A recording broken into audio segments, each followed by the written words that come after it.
Welcome to Chemical Bonding Review Part 1, where today I'm going to look at the basics of chemical bonding and what you really need to know before you start looking at individual types of bonding like ionic bonding versus covalent bonding. So what are we going to focus on today? Well, we're going to look at what is a chemical bond, talk a little bit about bond stability, and then go into some detail about how to do Lewis dot diagrams. So down here you see that we have two different types of compounds. One's water, and this has covalent bonds, and the other one is a sample of sodium chloride, which has a different type of bonds. And how those bonds are formed, why they formed, and the structural stability of those bonds is really quite important. So that's what we're going to look at today. So what is a chemical bond? Well, a chemical bond is defined as an attraction between atoms. So here I have two atoms of hydrogen. This hydrogen right here has one proton and 0 neutrons, and since it's an atom, 1 electron. So we know that the nucleus of this hydrogen is positively charged and it has an electron. So because we know that hydrogen wants a maximum of 2 electrons to be stable, this hydrogen atom and this hydrogen atom are attracted to each other. And this attraction occurs because of the nucleus here and this electron, and the nucleus here and this electron coming together to form a bond, which we're going to have right here. So chemical bonds can be understood in terms of the behavior of electrons, specifically valence electrons. And in past reviews, we've talked about valence electrons before, but we're going to go in today and talk about how to identify what is a valence electron. Bonding involves energy and the interaction of electrons with atomic nuclei. So what we're going to look at is basically a positive nucleus and a positive nucleus from two different atoms and how many electrons they have, electron here and electron here, and basically how this nucleus right here, depending on its overall charge, will be attracted to that electron, and this nucleus right here with its positive charge is going to be attracted to this electron right here. And it's these interactions between the nuclei and the electrons that we're really going to see how chemical bonds are formed. So let's talk a little bit about bonds and energy. Earlier in the year we talked about bonds and energy, and you learned that when bonds are broken, energy is absorbed. And when you think about it, it makes sense. In order to break something, a pen, a pencil, I don't know, use your imagination. In order to break something, you've got to put some energy in to break it apart. So that's where our energy is absorbed. Now, at the same time, when bonds are formed, energy is released. And we can see that in a very simplistic way by looking at this diagram down here. So we have energy along our y and formation of the chemical bond along our x. And at the top, we have isolated hydrogen atoms, and we know that that hydrogen, in order to get its so-called full octet, which we'll talk about in a second, needs 2 electrons to look like the closest noble gas of helium. So by themselves, as individual atoms, they are very, very unstable. But when they come together and they form a bond between these two hydrogen atoms, a lot of energy is released. Okay, so we see a release of energy as these two atoms come together and form a bond. In this case, they're forming a hydrogen molecule, H2. And this is much more stable as a compound than as individual hydrogen atoms by themselves. So the more stable your compound is, the more energy is going to be released when it's formed. So let's look at this in terms of delta H values, enthalpy values. And these values are found on table I of your reference table. So let's look at this first reaction right here. I have hydrogen gas plus oxygen gas forming liquid water, a very stable compound. Hydrogen gas is very flammable. Oxygen gas, we know about oxygen gas. We need oxygen to breathe for combustion reactions to occur. Stable as an individual molecule, but even more stable when these two compounds come together and form liquid water. And we see this based on our delta H value of 571.6 kilojoules. So this amount of energy is released when this particular compound is formed. So a generalization that we can make here is the more energy released, the more stable the compound formed.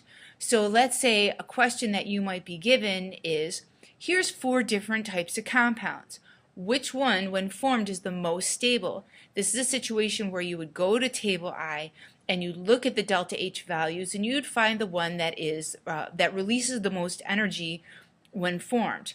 Compare that to table I in this reaction right here, where we have carbon plus hydrogen gas gives you basically ethine, C2H3. The delta H value here is a positive value, an endothermic value. So in other words, when this compound is formed, energy is actually absorbed from the system. So this needs 227.4 kilojoules in order to form. So it's not releasing energy from the environment, it's actually taking energy from the environment in order to form. So the less energy released or the more energy absorbed from the overall surroundings, the less stable the compound formed. So again, you might get a question saying, out of these 4 compounds, which one is the least stable? Again, you'd go to table I, you'd look up the delta H values, and from that you can figure out which one is going to be the least stable. Stability is all about something known as the octet rule. And the octet rule basically states that atoms will lose, gain, or share electrons in order to have a full valence shell of 8 electrons. Hydrogen is excluded here because, remember, according to that little formula, 2n squared, right there, 2n squared, hydrogen can only have a maximum of 2 electrons in its outermost and actually single shell. But most elements look to either lose, gain, or share electrons in order to get that full octet and look like the closest noble gas, and we'll examine that in more detail in a minute. So let's talk now about how to write Lewis dot structures, and a little disclaimer before we go into a lot of detail here. Every teacher has their own method, whether they're going to ask you to draw a cross through your symbol and add in dots in a clockwise fashion or a counterclockwise fashion, or they're going to teach you about SP, D, and F, which is no longer in the New York State core, and how to distribute electrons that way. The big thing here is that you should use the technique that your teacher teaches you during class.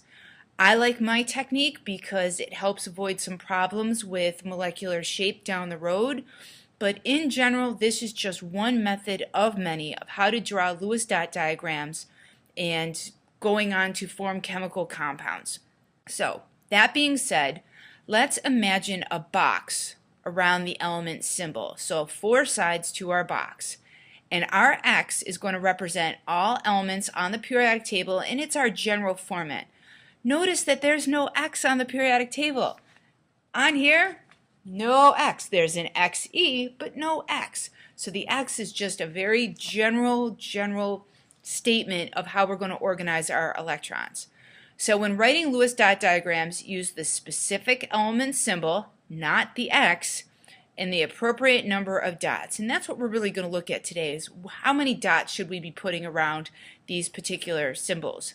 Now remember, and this is very, very important here, there can only be 2 electrons on each side of the symbol of the element for a maximum of 8 electrons. So 2 electrons per side max. So now let's look at your periodic table of elements. And we've already looked at this table in detail during the periodic table review, but one more time. All of these elements are based either on groups or periods.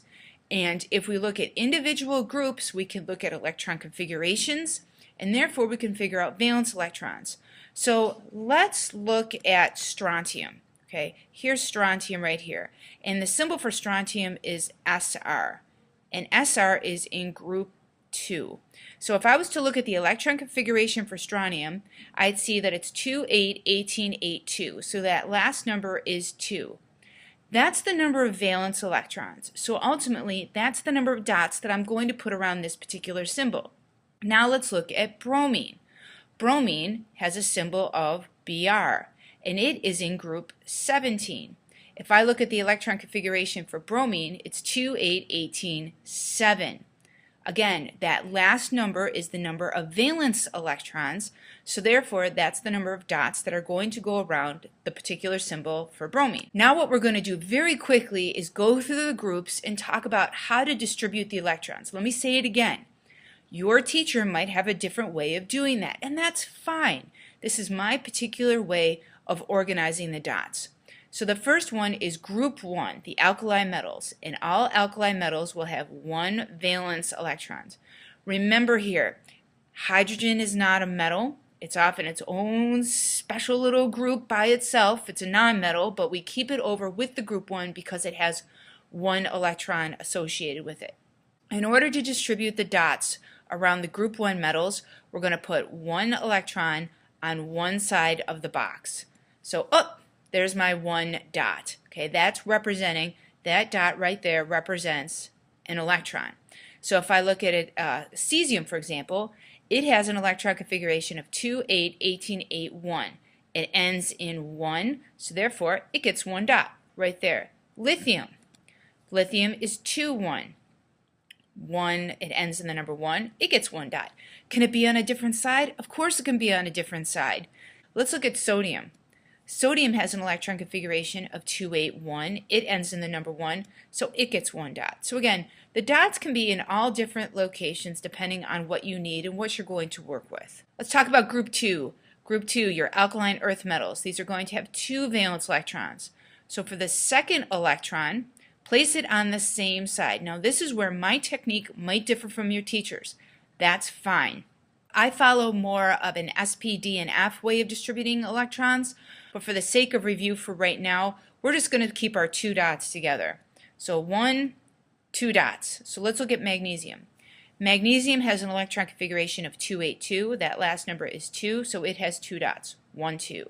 Calcium, 2, 8, 8, 2. It ends in the number 2, so it gets 2 dots. I'm going to put them on the bottom that time. That's fine. Strontium, 2, 8, 18, 8, 2. So it will also have 2 dots, like that. Now, when you get to AP Chemistry, if you're planning on taking AP Chemistry, this might change a little bit, and that's fine. Remember, this whole review is geared towards a Regents Chemistry course. Group 13 has 3 valence electrons. So for the third electron, put the electron on the side adjacent to the first filled side. So if I was going to do this, I'd say, well, there's 1 dot, there's 2, I'm going to keep them paired together, and there's my third dot. So if I look at the element aluminum, 2, 8, 3, 3 dots. The electron configuration ends in the number 3, therefore we're going to have 3 dots. So 3 dots distributed like so. Gallium, 2, 8, 18, 3, ends in the number 3, 3 dots. Distributed them that way. Finally, indium, 2, 8, 18, 18, 3, also has 3 dots. Distributed that way.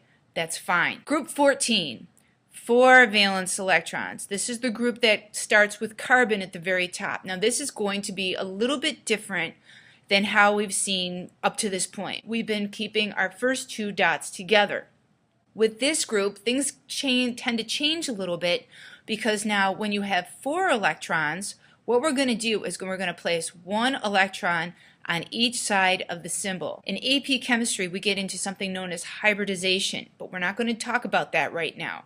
What you need to know is that when you distribute your dots, put 1 on each side. So 1, 2, 3, and 4. So if I look at carbon, carbon has an electron configuration of 2, 4.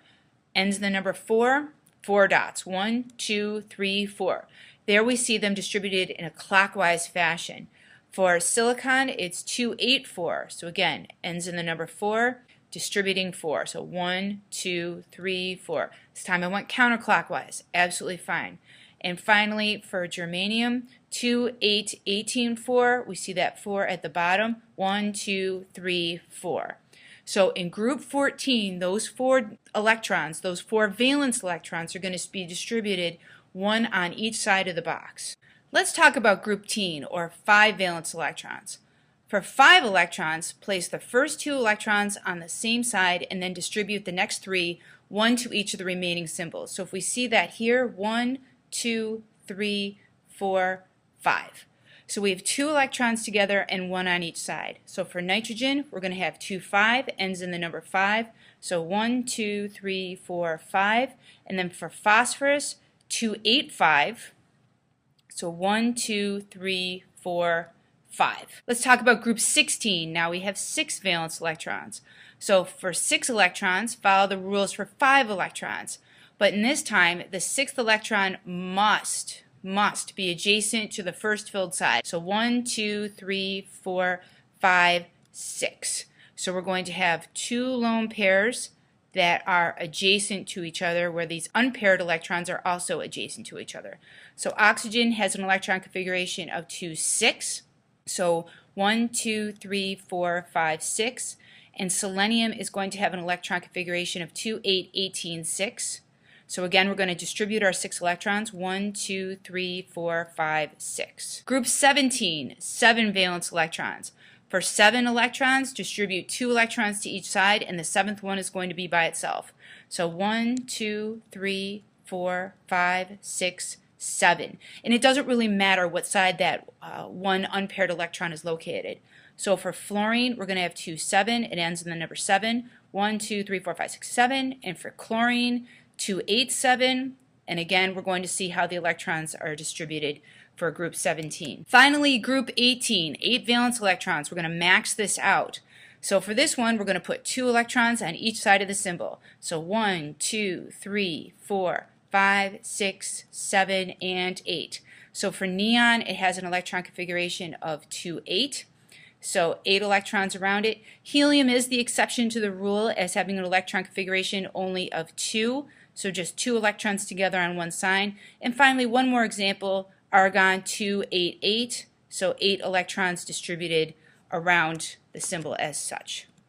So what did we learn? Well, to recap, we went over what a chemical bond was. We talked a little bit about bond stability and how you can tell whether a compound is going to be stable or unstable. And we talked in general about Lewis dot diagrams and how just a different method of how you could organize the dots that represent valence electrons. Need more help? I'm available.